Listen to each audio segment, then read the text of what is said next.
Can you imagine being the one who sneaks into the building and quietly becomes the guy everyone didn't see coming? That's Dillon Gabriel right now. He just won the Browns' backup QB job, and Shedeur Sanders slides into the emergency third string role. This matters because the Browns' quarterback room has been one of the messiest storylines of the offseason. Deshaun Watson's on the PUP list rehabbing an Achilles and won't be available at least for the first 4 games.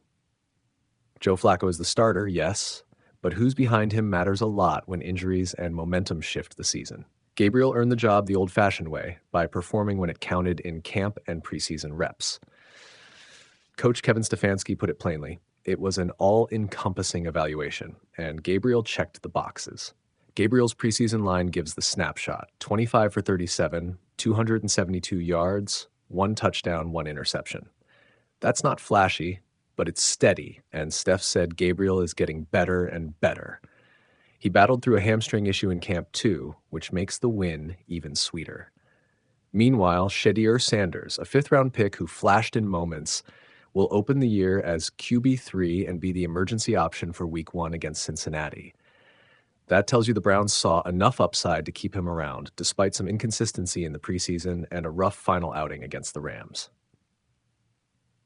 Kenny Pickett's trade to the Raiders earlier in camp cleared one roster crunch, and it indirectly helped create the space for Gabriel to rise.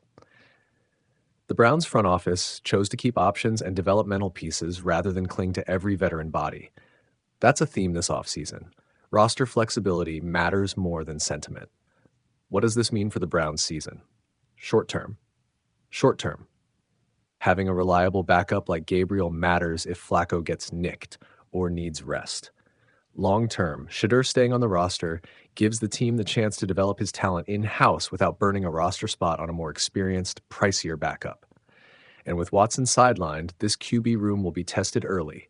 The opener versus the Bengals on September 7 is the first real measuring stick. Bottom line, Dillon Gabriel grabbed a clear path to meaningful NFL snaps as the Browns' number 2, and Shedeur Sanders gets a developmental seat at QB3. For Cleveland, it's a pragmatic mix of readiness and future upside. For fans, buckle up. The quarterback story in Cleveland is far from over, and the first few weeks could be decisive.